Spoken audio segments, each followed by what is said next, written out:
Let's return now to the politics of the day out of Canberra. Joining me is my Sky News colleague, former Labor Minister Graham Richardson. Richo, thanks for your time. The issue dominating this week and over the weekend, tens of thousands of men and women rallying around the country amid what is really a domestic violence crisis right now. Every 4 days, a woman has died this year. That is almost twice the number this time last year. It's obviously something governments need to respond to, the whole community does, but the Prime Minister convening a national cabinet meeting this Wednesday with the state leaders. Yeah, look, there seems to me to be a failure of parenthood. I think there's a whole generation of parents who just haven't done their job.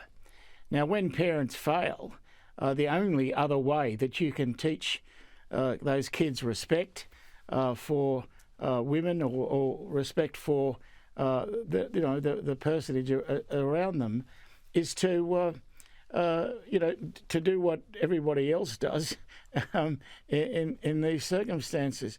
There is no substitute here for parental guidance, and it's a weak substitute to have governments trying to fill the gap with laws, but that's about all you can do. I mean, it's obviously going to be desirable to have parents doing the job for which they're chosen, but unfortunately, with too many of them, they just don't do it. And laws, I guess, go so far, then judges have to also play a part, and hopefully they can err on the side of the victim, because quite frankly, you look at some of the situations we've seen in this country, and it's hard to fathom how that scenario has had to be endured by the victim when you look at what the individual concerned in a whole range of matters over years. And as I say, I think the judges also have to play a role in this. They do. Look, the problem here is there's been an epidemic of judicial cowardice. That's the only way to describe it. They just won't do what they're put there to do, and that is make sure that the community's safe. It's not going to be safe if you allow ratbags to run around willy-nilly. And that's exactly what we're doing. And so, there are a lot of judges who ought to be looking at themselves in the mirror and feeling ashamed at the moment. There's no point in being the kind judge when we've got people being seriously injured. We've got the budget not that far away. The Coalition, via the Shadow Treasurer Angus Taylor, out today saying that Jim Chalmers really has to deliver not just a windfall surplus, but a structural surplus to start putting downward pressure on inflation.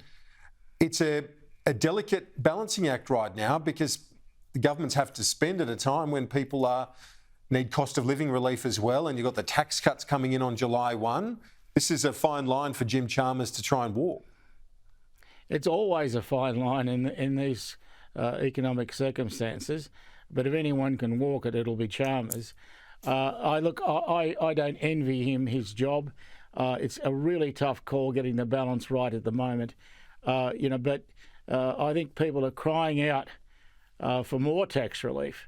We're giving them some, but there's no doubt there's still a view in the community that all of us are paying too much tax. So I don't know how you satisfy that. I guess you could say, well, we should pay no tax, but I don't think that'd go too well if we're going to try and build hospitals and roads. Yeah, exactly. And I touched on this with Angus Taylor on the program a bit earlier, but the budget week's a big week for Treasurer Chalmers, of course, but it's also, this one is a massive one for Peter Dutton. A year out from the next election, we know the nuclear policy, or that's where they're heading. We haven't got all the detail, but there needs to be more, doesn't there? He needs to give people a reason to vote for him, and that, you would imagine, there's a big set piece in that budget week that he's got. Oh yeah, look, he's got to offer a lot more than a nuclear policy. He's got to offer much, much more, and I'll be interested to see what he does. I mean, you can't simply throw money out, because these days there are too many analysts like yourself who'll pull that apart, and so they can't do that.